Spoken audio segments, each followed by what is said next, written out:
Hello, wonderful people, slash mosquitoes. Today, I thought that I would do quarterly check-in. This video is supposed to go up at 30th of March or 31st, like at the end of March, which happens to be a Thursday, as I noticed. So I thought that as a 3 months slash a quarter of a year, I would just do a little check-in of my reading progress. So we are doing that. That was a quick introduction.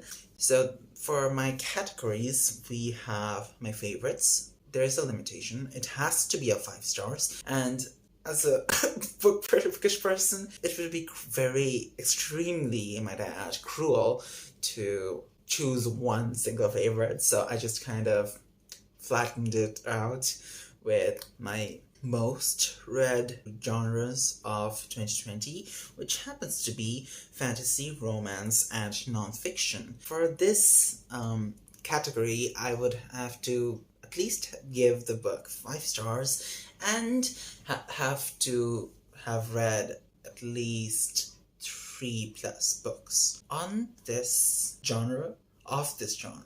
Otherwise, I could just go with, oh, it's my favorite of all time, like of horror, of what's the name again?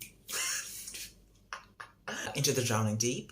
So it just didn't feel right to include him as one of my most favorite, but I just read only one horror this whole year. And after the favorites, there are highly recommended, which I've just found only one, unfortunately. So yeah, okay, maybe 2. Like I really recommend it, but it really didn't. It's not a 4. It's not a 5 star. It's a bureaucratic way to pile in more favorite books into this list as much as I can, just like I did in my previous video of. Okay, you can see my hand gestures. It's very important to the experience of watching my videos, okay? So, last time, on my most favorite are, like, anime lists, I kind of, like, pushed in, like, 3 more animes into which I liked, instead of just top 5. I actually pushed in 4 more animes, 3 of which I'm not gonna proceeds to mention. Oh, and there's also another honorable mention. Oopsies. Yeah, it's gonna be a trope of this channel. I find ways to include more stuff. Yay. And there is the DNFs. It's my secret. Most hated. Ooh. Okay, and most disappointed. And the Goodreads statistics, which I'll get to later on. Okay, so you know what? I'm just gonna toss a coin to see which I should do first. Should I start negative or should I start with the positives? Let's see. Ow. I kind of forgot to decide which one gets head or which one gets tails. Negative, it's heads, and positive gets tails, just to switch it up. I got heads. So let's start off with the negatives. Let's go! My DNFs would be The Bear and the Nightingale. I honestly thought that I would get bashed on Dune for a little while, but unfortunately for me, it was like last year, like 27th of December, like just missed by a few days. So not gonna mention it. The Bear and the Nightingale. It's a really good book, but it was just too slow paced for me.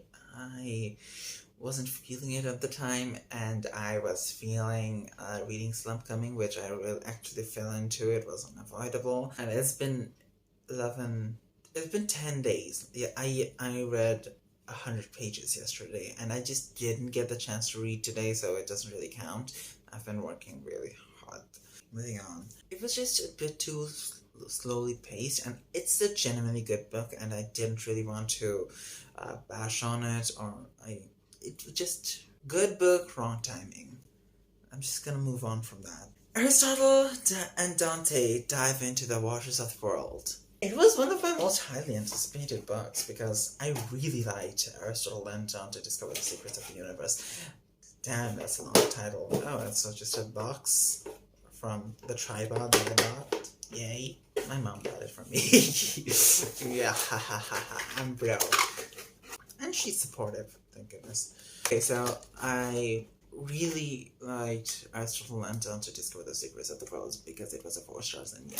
But it was kind of getting disappointing. I really loved the characters in the first book, but in the second book though, the characters were getting really annoying. Let's just see if I have the tea because I do not remember anything. I didn't even do much of the writing. Like my review would be, I'm not liking the writing and I don't intend this to ruin a great first book for me. That was just it. I didn't even explain further. Yeah, I would say that it's a Sigma move, but it's not a Sigma move when I'm the one suffering. Okay? Bad choice, past self. Like, please explain what was going on in your head because I have a channel to run now. I mean, yeah, I had to run it, but can you see my disappointment in these sentences? I'm just bullshitting my way through now. It is what it is. I just kind of didn't like it, and it was childish and ruining the first book for me. It just didn't need to exist. I'm just gonna say it. There was no reason to write another book after like a decade or so. Most hated, which implies that I actually finished it and it was a 1 star and it was Volsong. My goodness, there was a 6-year age gap of the... Remember that take a drink of every time I have to mention Alpha or the pack? I had to pee like 3 times after that video, like filming that. And that was necessary. I tried to save myself the effort, okay? And it was overly dramatic at some point because, well, the character, I remember this so clearly because it impacted me that much. The main character would grow through... I'm fidgeting again. Ugh.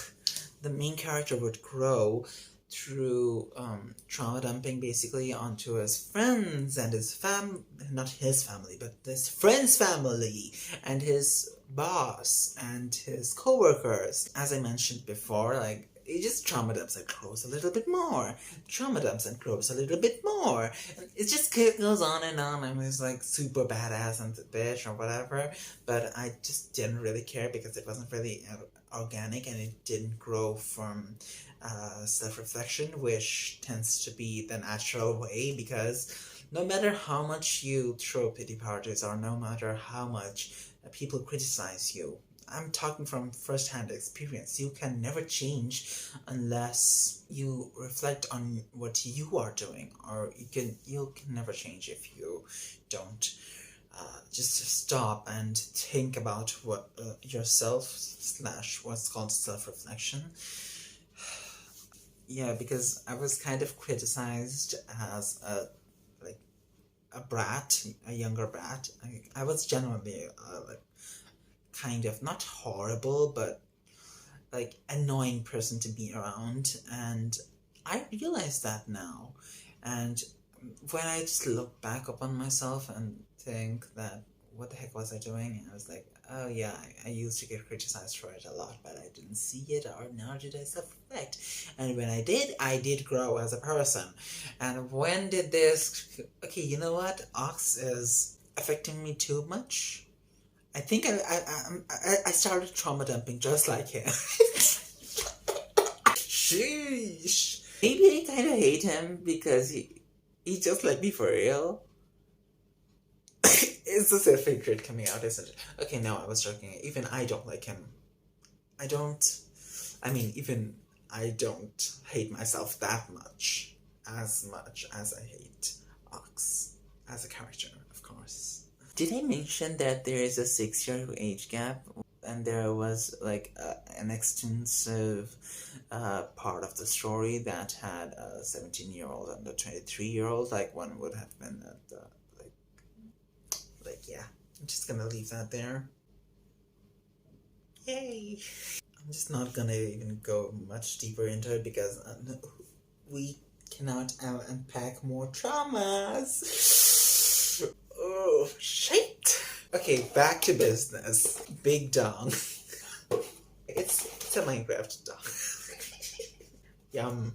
Most disappointing. It was from Lukov with Love. I think I mentioned I do have a full-on review about that. It was just kind of marketed to me as a slow burn but very cute for enemies to lovers, and I think personally that it would have been better off as enemies to friends. Full stop. Or if just make it as a series if you want to develop, because the friendship it developed very organically, or it was very careful and intentional on how their relationship between Ivan and Jasmine. Ivan and Jasmine. I'm just gonna call her Jasmine because please don't cancel me or whatever. I just think that their friendship grew like naturally, and it was a natural progression. But from that leap from best friends to lovers, and it just not it, because it really depends on, like, they had repressed their past feelings and it was kind of very convenient, wasn't it? And there was this sexual aspect of it that I didn't like. Oh, sorry, sexual. Did I say sexual aspect? I meant sexual assault aspect. Yeah, that kind of thingy. Ivan went really possessive and territorial, and he would kind of pressure Jasmine into talking about her sexual harassment story, but which she did not consent to at first. It really made me uncomfortable because, yeah, I guess I'm a decent human being who respects Jasmine's privacy. I did not ask for this in a romance book, and there was the part that after Jasmine and her ex, who happened to be her pair for the pair skating competition. She's a figure skater. They both are figure skaters, by the way, for their pair skating competition. And her ex tried to reach out to Jasmine to explain himself on why he did what he did or whatever, just to say sorry, or just to communicate. And Ivan, he had kind of blocked him from doing that, or like prevented him, not blocked him, but whatever, because he threatened her previous pair, half of a pair, part of a pair, that if, I don't remember that side character's name, but if he were to contact Jasmine ever again, then Ivan would, beat him up. So he didn't, and then she got more upset and more, she got upset over, it was a natural thing to get upset over, your partner both professionally and romantically happens to ghost you all of a sudden, and it was natural for her to be upset, and it just kind of didn't sit well with me because they kind of hated each other at that point of time, so, but they didn't actually hate each other, they were just repressing their feelings, which happens to be a very convenient romantic plot, which happens to be really convenient for the romantic plot. English is my second language, please don't. I know English. N-O English, not K-N-O-W.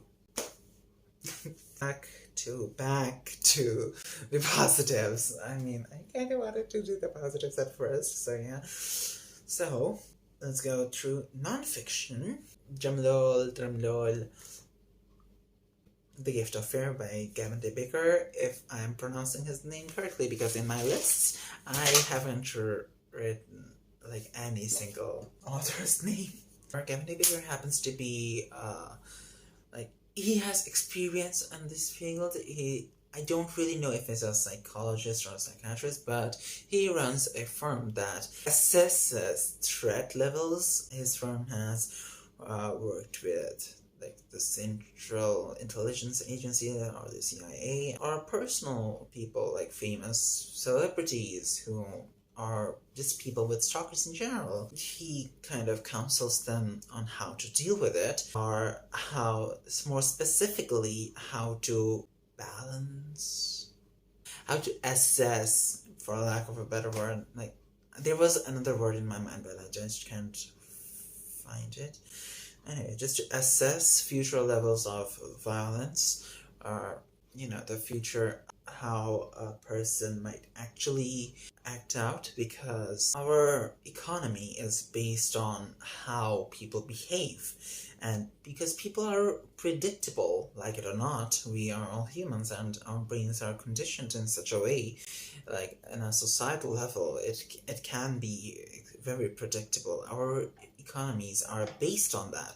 So to say that no one could have seen a violent act coming, it is just simply false. And whenever we see through hindsight after the violent act has been committed, like, no one could have known, or, oh, he was a nice guy, he was, like, for abusers of different kinds, like physical abuse and sexual abuse and whatnot. No one could have known, or he was a lonely guy. Like, the general stereotypes that the news kind of pushes on you. But it has to be accepted that violence is a human trait, and it is underlying under, like, every single human being that statistically speaking, you are to be sexually assaulted by a person rather than a stranger. I'm just gonna leave it at there. Obviously, it's a very sensitive topic to speak about, so I'm just gonna have to rein in. There are like a few chapters where he has very precise and actionable ways of how he has very precise points he wants to make, and he makes them in a very descriptive way and in a very helpful way. Yeah, that's the word I was looking for, helpful. So, as a nonfiction, it has... Okay, so here's the thing about my ratings. I don't really give anything 5 stars unless it has impacted me either intellectually or emotionally. So, like, it just kind of... The Gift of Fear title itself, like, gets to the core, because our intuition, or like our brain is already wired to assess the level of threats we face in daily lives, but we kind of tend to ignore that or override that consciously to assimilate into society, so into polite company, that is. So it just encourages you to listen to your intuition, and it gives you a few mental tools or mental notes you can refer back to whenever you need. So that was like really interesting thing for me. It was very eye-opening, and it was very important. And I really recommend everyone should read it. So without further ado, let's get back to the second most read genre of my year so far. It will be romance, and surprise, surprise, I kind of, for a lack of a better book, I kind of categorized The Seven Husbands of Evelyn Hugo in this one, and I have a separate review on it. Links will be down below. I hope for my future self I would remember. Evelyn Hugo is a story of a Cuban immigrant who... It's 3 a.m. Okay, just leave it at that. Evelyn Hugo is a story of a daughter of a Cuban immigrant who happens to really want to fulfill her dream of going into Hollywood and become an actress. It's a story of her achievement and her sacrifices, or how she reached the top of the world, popularity wise. She literally was the most known woman on earth at a certain point, but it also shows the sacrifices that she had to make. And it was very emotionally touching, especially the ending. I shed 5 tears. It was 5 stars. Very poetic, if I do say so myself. Evelyn Hugo is a very inspirational character, but she is also not a good moral role model, because she gets things done. She will get it done no matter what the cost or what her cost is, because she will literally sleep around with the at first of the work. She literally just slept with the producer to get a role. She lied to her husband about her age so that he would marry her and bring her to California/Hollywood. So that just kind of lays the ground of her, lays the foundation of her character work, and the sacrifices that she makes for her love, for her lover. I'm not gonna mention because apparently it's a spoiler. So it was just very touching and very inspiring to see her journey. It's written as a biography, by the way, so yeah, even though the person is fictional, the emotions are real. Okay, so back for fantasy, I would vote for The Final Empire by Brandon Sanderson. I just found out that I was kind of hoping for something that I've finished the trilogy. I'm reading The Will of Ascension right now, but I'm like a few hundred pages in. But I was kind of hoping that I would have choose something that I've actually finished the series, maybe. But unfortunately, there was no other 5-star fantasy books for me to choose from. Mistborn / The Final Empire. The Final Empire has been ruled by the Large Ruler. His real name is the spoiler. He is known as he has been proven to be immortal, and he has been deified by his ministries to keep a check on the masses.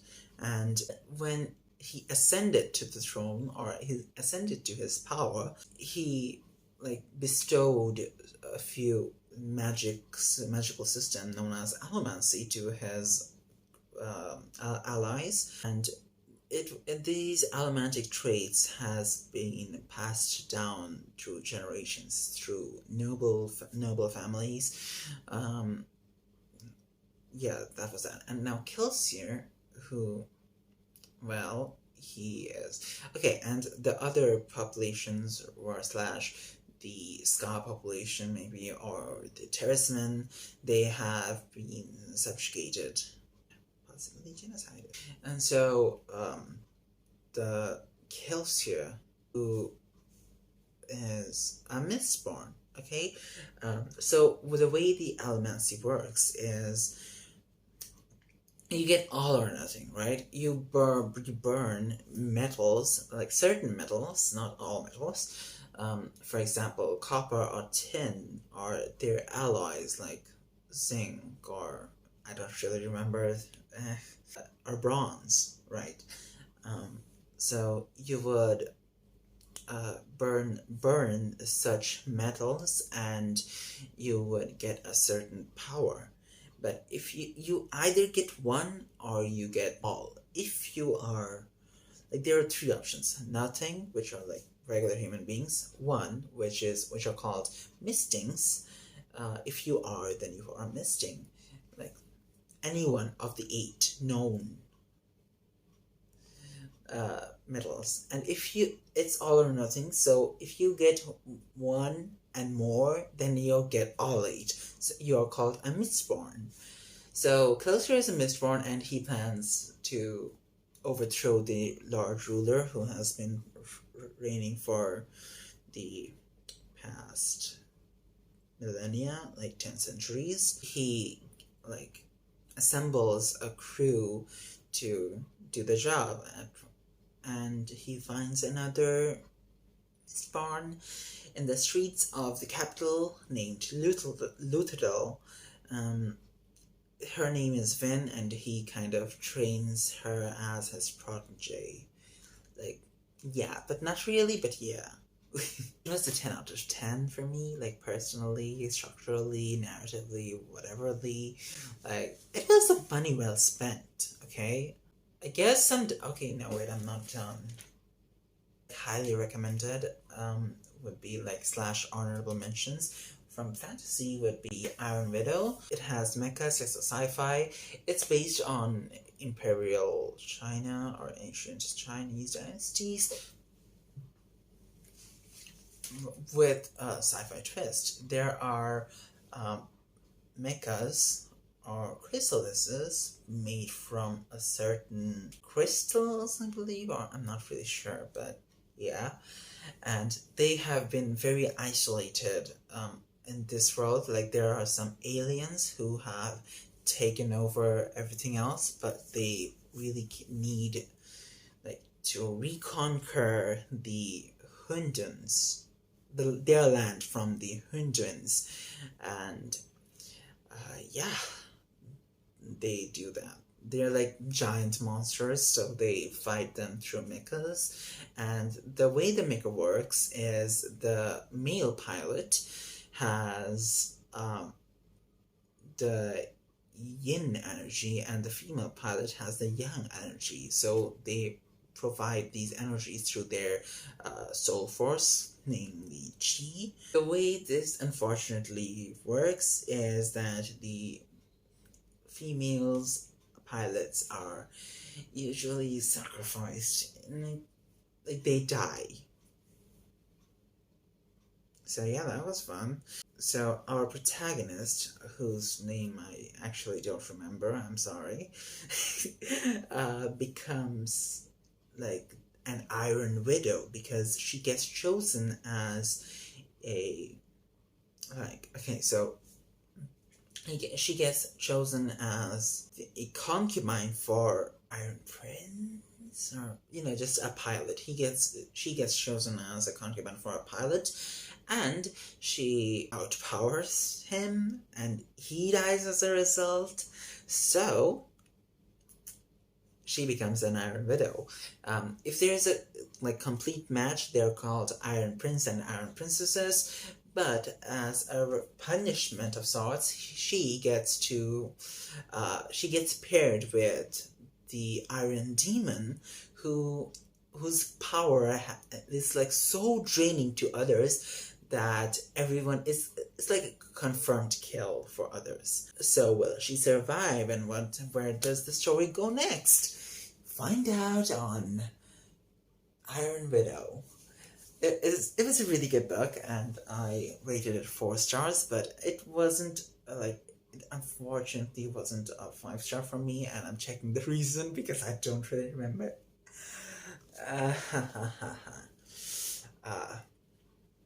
Oh yeah, now I remember.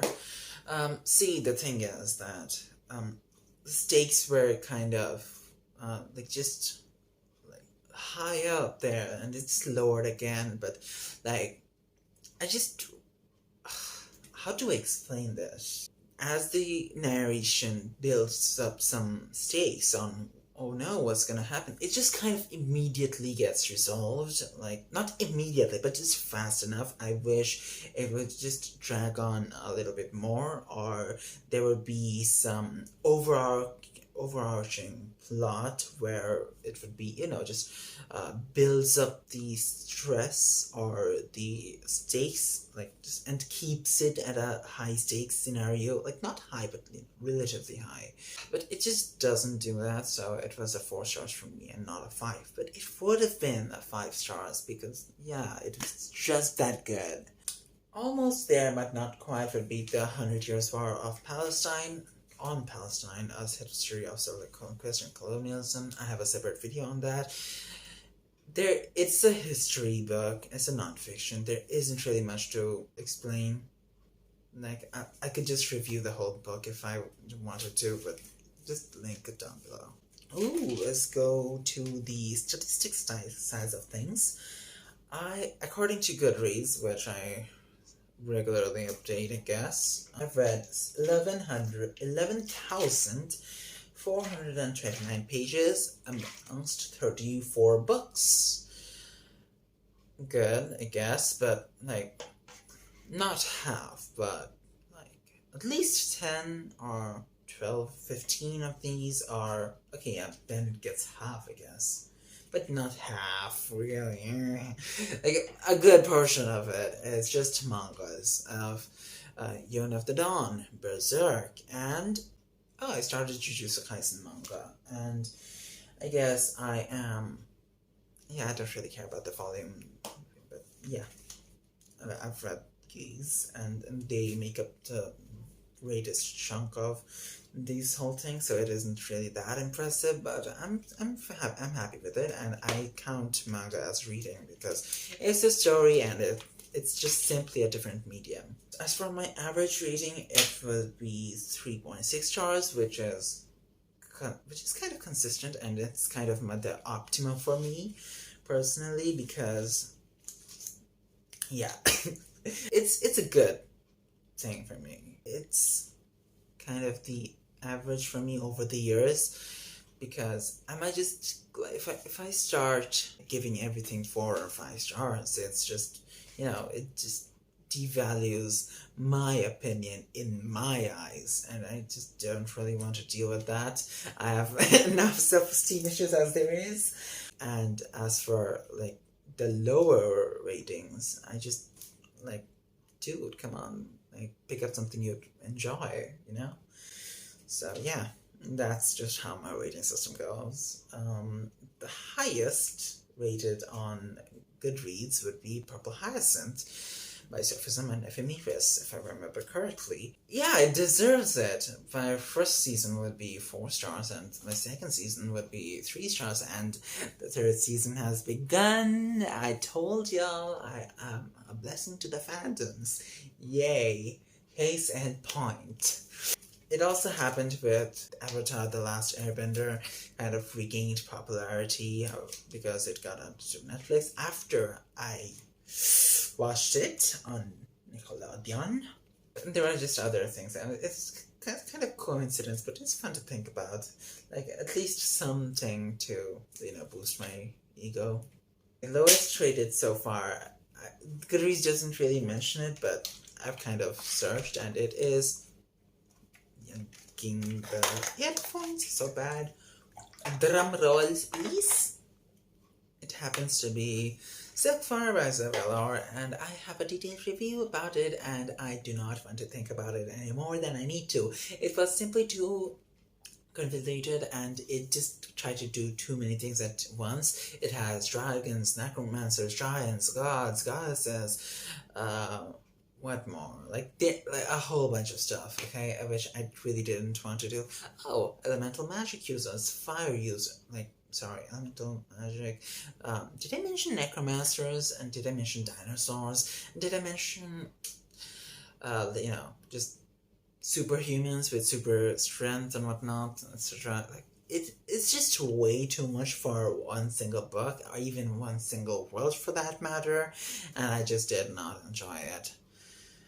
And there was, the sex scenes kind of, the smutty scenes kind of just took over the, potentially character development or political intrigue parts of the books. And yeah, I kind of didn't like it, and yes, so many other people didn't. Like, let me check what's the current review. Last I checked, it was like on 1.8 stars on average. Oh, sorry, it was 2.8 stars on average, and it has gone down into 2.68 stars. Yay! So it's kind of the lowest right now, and I kind of agree with the thing, but feels bad to give, feels bad to push someone down who's already fallen or something. I'm not American. What's this? Pushing them down when they're already low. It just feels bad, man. Bad, man. That's about it for the video. I guess we're done. This has been a quarterly check. We will be commencing, soldiers. We will be commencing again at the end of June. Yeah, June. So, see ya.